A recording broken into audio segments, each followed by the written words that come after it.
It's game week in college football, and before we get to Baylor and Albany, let's take a look around the Big 12. Today we predict the wins, the losses for Oklahoma State, Oklahoma, and Kansas State, the Big 12 contenders on Locked On Baylor. You are Locked On Baylor, your daily podcast on the Baylor Bears, part of the Locked On Podcast Network, your team every day. Happy Monday, everybody. Welcome to Locked On Baylor. I'm Drake Toll alongside Cameron Stewart. Both of us are inside the Bears and welcoming you into a week of action. We have a four-part series. Part one, the contenders in the Big 12. We go game by game with these schedules to see what Baylor has stacked against themselves in the conference. Game two, the, sleeper teams, if you will. It's probably a good word for them. Tomorrow's show is going to break down West Virginia, break down Texas, and break down Iowa State. We finish it out with TCU, Texas Tech, and Kansas. Thank you for making Locked On Baylor your first listen every single day. Cam, how about those China Spring Cougars? They won a football game. That was very fun, very nice. And Cam, to jump right into things, I think on my list right now, I have Kansas State, Oklahoma State as the three teams that are up there in the top echelon of the conference with an opportunity to win the Big 12 this season. I know some folks picked Texas in there. I'm omitting Texas, saving them for tomorrow. But what I want to do first is break down every single game on the OU schedule this season. So the way we're going to do this, I'm going to go game 1 through 12, give my wins and losses, Okay. Overall record. You're going to give yours, and then we'll go from there on the highlights. Cam, I will let you kick it off. Give me game by game, wins and losses. Hold on. No, you go first. Oh. You go first. Wow. Because I don't have it game by game. I just have their losses written down, so I'm pulling up the schedule. Okay, well, if you just take the losses and, kind of move them Yeah, around. but I don't know who, the all their non-conference games are. So. Yeah, no, that's true. That's a great point. I actually sent you a PDF of all of them, so great. What a great way to start on Monday. You sent me your picks. All the mail that I get about you. And I go to bat every time. I never said it wasn't deserved. Every time said it wasn't is. deserved. The Oklahoma schedule. Game 1, UTEP. Guys, come on, to win. Game 2 is Kent State, 2-0 for Oklahoma. Nebraska in Game 3 for the Sooners. That's an easy win after this past weekend. We learned that Scott Frost is as awful as he's always been. Game 4 for the Sooners is Kansas State in Norman. Brent Venables, first-year head coach, gets his first big test, and Kansas State wins that ball game. Oklahoma 3-1 in the first 4. Then they play TCU on the road. That's a win. Texas at the Cotton Bowl. That's a win. Some momentum for the Sooners after a couple of dubs.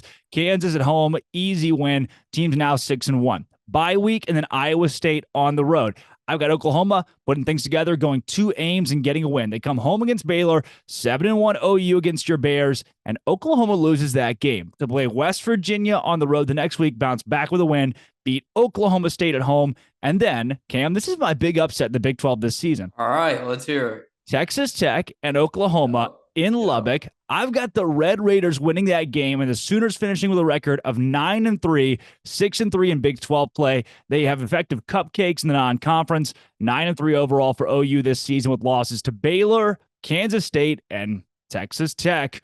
What say you? Wow. That Texas Tech one snuck up on me, Drake. I'm not going to lie to you. Although I have what could be considered an absolute lunatic pick. All right. On the Oklahoma schedule as well. I have been noted as saying, very famously, how could we forget that hot take? I don't know what Oklahoma is going to give us this year. All the national outlets seem pretty confident that for some reason they're the best team in the Big 12. I don't get it. I've written about it on Inside the Bears. No big deal. Find me there. Let's go through the schedule, though. Versus UTEP and Kent State, weeks 1 and 2, both wins, just like you. At Nebraska. Week 3, rematch of the game of the century. Yes. Scott Frost can't get out of his own way. Kind of already touched on it. 5-21 in one-score games in his time at his alma mater in Lincoln. Bad, not good, Drake. No. Or one other way to look at it is they're pretty darn close to turning a corner. They're due. They're due for a win. I mean, AC Thompson looked good. Played well against Oklahoma in the past. This is in Lincoln, which that stadium becomes the third largest city in Nebraska when it is filled up on game day. Coaching for his job. A lot of question marks with OU. A lot of new guys in. A lot of first-time starters. First true road test for them. The Cornhuskers Give me the Cornhuskers in that. Wow. Straight Can up. you believe that? Not even couldn't against the spread. Nebraska wins the ball game. Straight up. Straight Wow. up. Corn song. Play it. Nebraska goes 11-1. College football playoff bound. Not sure about that. But Nebraska, big upset. And then Oklahoma follows it up in week 4 at home against Kansas State and fall to 2-2. Wow. Yeah, I've got OU losing 2 home games this year. Spoiler alert, you probably know what the other one is. Losing to Kansas State. I'm high on Kansas State. I'm high on the Cats. I've talked about it before, so I'm not going to go more into it. At TCU, I think is actually a little tricky for Oklahoma, but I think they win. Versus Texas, Red River. I think Oklahoma wins. All right, Oklahoma wins. Oklahoma wins. Yep. So they're picking up momentum. They got some momentum here. Kansas game. Yeah. Versus Kansas. That's a win. All right, 5-2. That's a win. So now they've really got momentum. They're like, okay, we've got this figured out. Brent's doing this thing. OU's back, baby. Win out and you're in the game for sure. They go to a bye week. Then they go at Iowa State the week before they host Baylor, which would be probably the top 2 teams in the conference at that point. Yeah. Baylor and Oklahoma. Both one-loss teams in conference, maybe, at that point, maybe. They're caught looking ahead to Baylor. They lose in Ames at Iowa State. Matt Campbell has the Sooners number, okay? And they find a way to win because they're getting kind of desperate. The desperate theme I will bring up quite a bit in these 3 shows this week. So that puts them at what? 5-3, if I'm not mistaken. Then they play Baylor. It takes a little bit of the luster out of it. They also lose to Baylor because Baylor's a better team. 5-4, but they rattle off the last 3. At West Virginia, it's not easy, but they win. Bedlam against Oklahoma State. They almost always beat Oklahoma State. Almost always. If they hadn't done it last year, or if they had done it last year, I'd say literally all the time. Gundy's been there 17 years. I think he's beaten OU 3 times. Yeah. They win that game, although I think Oklahoma State's probably a little bit better. And then they win at Texas Tech. So, Cam, you have Oklahoma at 8-4, 6-3 in conference play, but 8-4 overall. OU is probably at 24, 25 in the country at that point, and staring down the barrel of an Alamo Bowl. Hey, yay! Congrats, Brent Venable. Welcome to college football as a head coach. That is. And so I have Oklahoma in my book, only a game better, 9-3 overall, still 6-3 in conference play, though that loss to Texas Tech.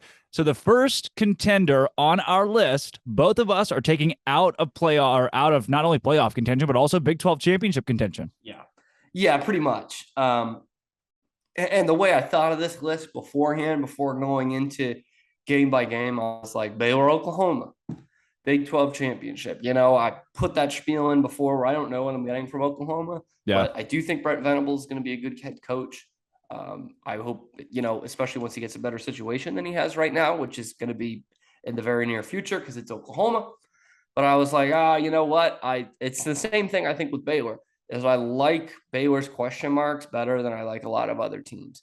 And so I rate Oklahoma to get that far. And then I break it down and I'm like 8-4, Drake. I don't think 8-4 is good enough to get you to Arlington. No. Some years, maybe. This year, I don't think so. In fact, once we go through it, I do think that is the case, that they are not going to be there.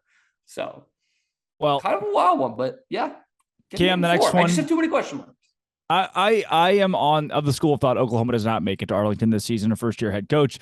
And I'm of the school of thought that Oklahoma State also doesn't make it to Arlington. We'll pick all of their games. Okay. I got to tell you about NHTSA. It is never okay to drive stoned. If you feel different, you drive different, and driving high will get you a DUI. It is never okay to drive stoned. You put yourself and others in danger. If you've been using marijuana in any form, you don't need to get behind the wheel because, again, if you drive high, you get a DUI. And if you think it's okay to drive stoned, the truth is your reaction time slows way down when you're high. You're not only putting yourself in danger, but everyone around you. So stop kidding yourself. If you ever use marijuana in any form, don't get behind the wheel. If you're one of those people that think that is okay, what's the worst that can happen? You end up driving below the speed limit. No big deal. It's wrong. Truth is, your reaction time is so far down that you put yourself in danger, everybody around you, and talk about a buzzkill. You stop kidding yourself. Not okay to drive high. If you've been using marijuana in any form, if you feel different, you drive different, drive high, get a DUI. Cam, Oklahoma State, their football schedule this season, talk about some cupcakes in the non-conference. Central Michigan who they lost to that one time, by the way. Yes. Arizona State and UAPB. I'll go first with a win, win, and win. And then boom, bye week, and Oklahoma State gets Baylor. They play that one in Waco, and this is really one of the marquee games in the schedule in the Big 12 this season. Spencer Sanders goes to Waco, and I don't know if you know this, Spencer Sanders is the equivalent of the worst quarterback who's ever played football in his entire life when he plays Baylor. When he plays Baylor, yeah. Baylor wins, I think most are going to. Yeah, he's not elite. No, I mean he's fine. He's a fine quarterback. Baylor wins that game 3-1 for Oklahoma State. Then they go on a bit of a tear here. They beat Texas Tech at home. Then they go to TCU, not a good football team. They're 5-1. Still ranked in the top 20. Folks are high on Oklahoma State, maybe even at 15 right now. Then Texas at home. Texas is going to sneak up on some folks. They're not going to be good. They're going to lose a good portion of games, but they're going to win a couple that you think, all right, Texas, what are you doing there? And they win in Stillwater. Oklahoma State drops the game to Texas. They're 5-2 now, going to Kansas State.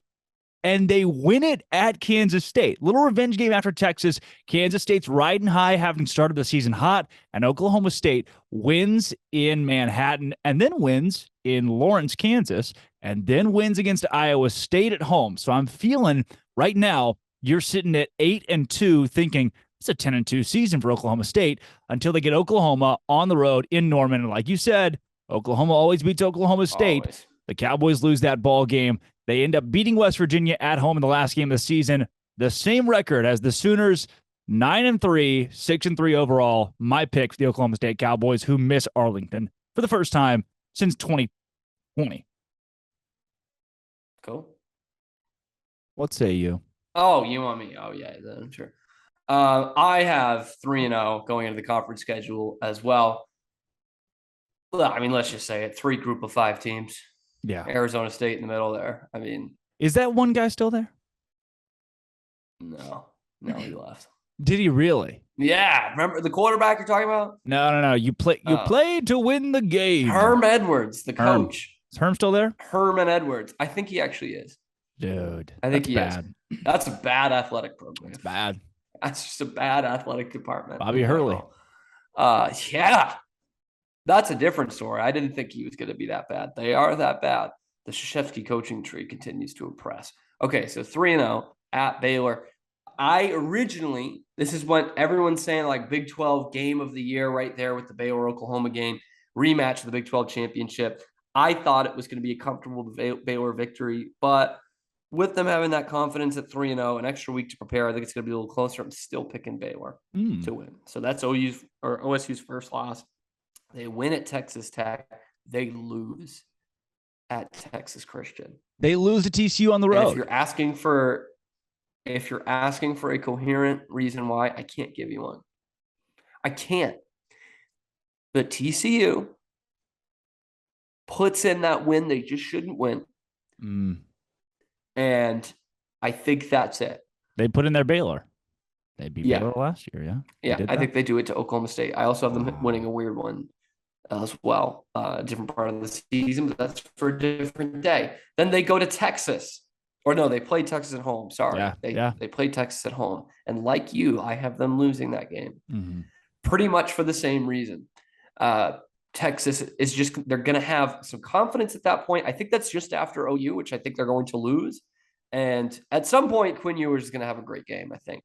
And we're going to be like, oh, Texas is back, folks. And they're going to beat a still ranked Oklahoma State team on the road. Still ranked because they're going to get into the top 10 after week 3. But that's loss number 3 at Kansas State. That's a loss for me, dog. Because again, I'm high on Kansas State. Dang. So you have 3 straight losses. TCU texted that. They're calling for Gundy's head at this point because they do that constantly. And then like the wheels are falling off. They lose at Oklahoma. That's late in the season, so they get a couple more wins in there. But if you're keeping score at home, Drake, that's 7-5. Wow. That's 7-5. When I was thinking about this beforehand, I did not think I was picking a 7-5 team.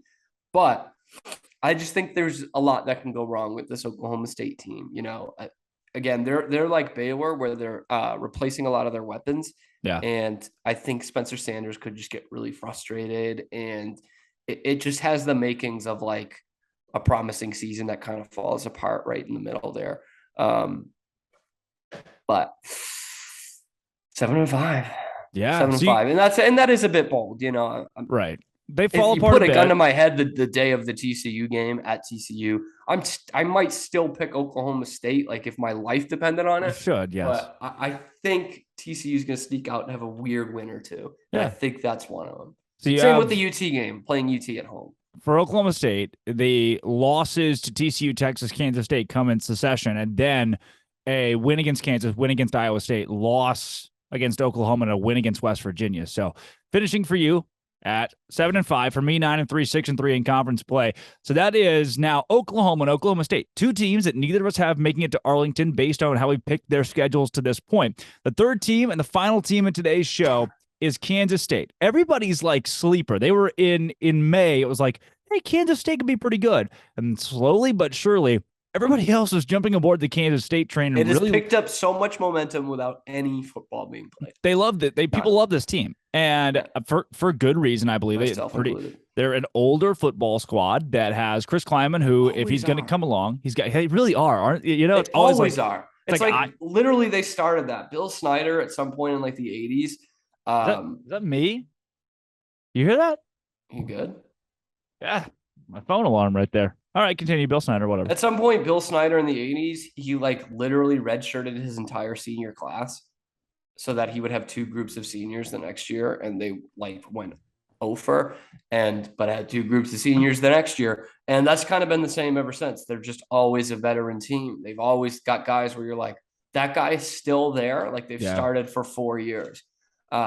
Same way again. So Adrian Martinez. Yeah, South Dakota is a win. Missouri is a win. I don't think Missouri is going to be a very good football team, like 4-8 maybe. They're usually not. Yeah. Tulane also a fairly easy win. So I got Kansas State at 3-0. If they're ever going to lose a game, that would be that Tulane game. It just feel like why? Why did you do that at home? 3 straight home games open the season, 3-0. Oklahoma on the road, they're kryptonite. Oklahoma's kryptonite is Kansas State. Kansas State is the kryptonite. They beat Oklahoma. Texas Tech at home. They beat Texas Tech. If you're keeping score at home, we were. I love how cavalier you are about that. I'm going to be the same way. Yeah, at Oklahoma, that's a win. Kansas State. What are you kidding me? That's a brand win right there. Explanation? They just put their purple. They just put their white and purple uniforms on. That's never changed ever, and they're good. They beat Oklahoma on the road.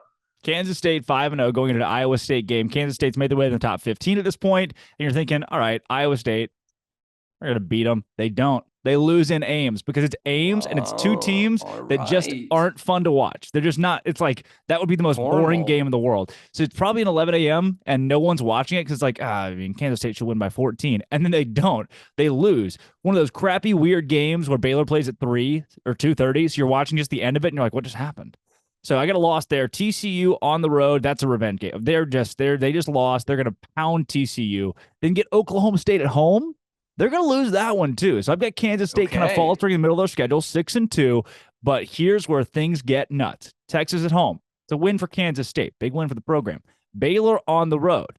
That's a win for Kansas State. Big win for the program.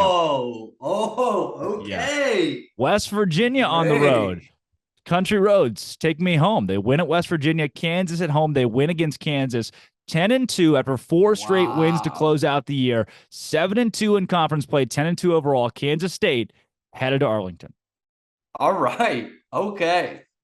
We have some of the same thought processes here. Some of the same.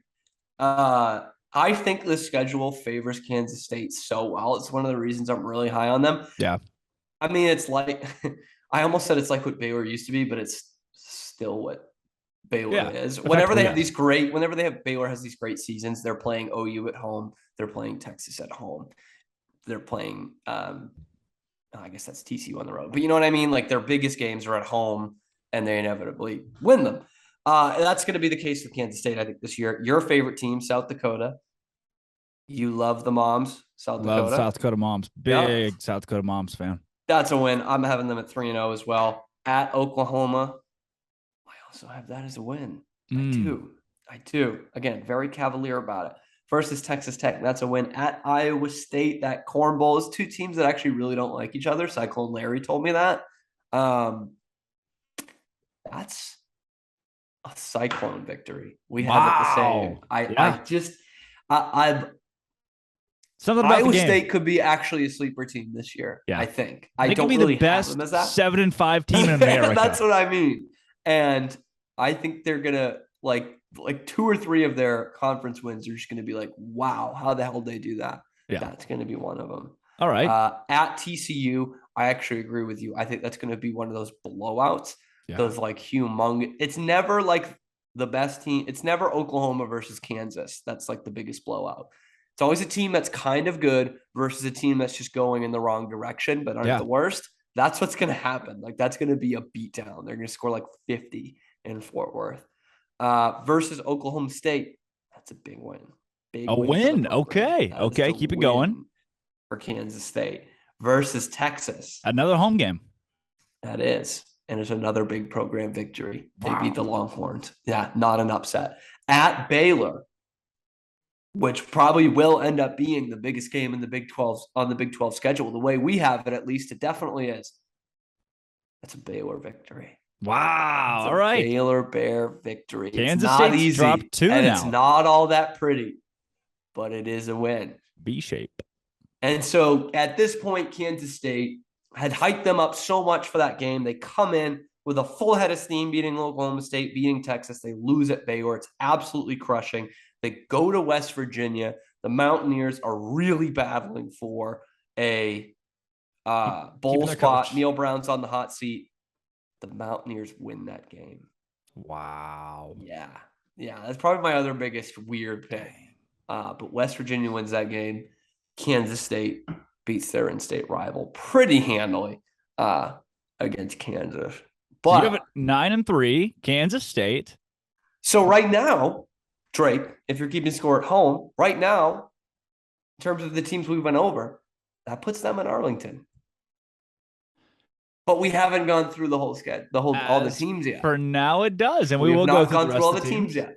So I do have them in Arlington at 10-2, 7-2 overall. We've heard how I'm going 6-3 for both Oklahoma and Oklahoma State in Big 12 play. Cam has the Oklahoma Sooners at a fun little 8-4, while 6-3 in conference play. He's got Oklahoma State at 7-5, finishing 4-5 in Big 12 play. Kind of whopping there. Kansas State at 9-3, 6-3 in Big 12 play. Cam, when we come back tomorrow, things get nuts because we get Texas. We get Iowa State, who we've already had a couple of big upsets from. Oh, yeah. And we get our friends from West Virginia, who've also gotten a couple of upsets on our book as well. And then we round out this week's series of opposing teams on Wednesday with Kansas, TCU, and Texas Tech. And then Thursday, we pick all 12 games. In-depth analysis on Baylor's schedule. I'm Drake Toll. That's Cameron Stewart. Thank you for making Locked On Baylor your first listen every single day. Come back tomorrow for part 2 of the series. If you agreed with us, cool. If you didn't, tweet about it. Let's have dialogue. Let's open it up. We don't have a monopoly of knowledge on college football. Probably change the show. We would love to talk to you about it. Thanks for making Locked On Baylor your first listen every single day. Drake Toll, Cameron Stewart, Inside the Bears. This has been Locked On Baylor.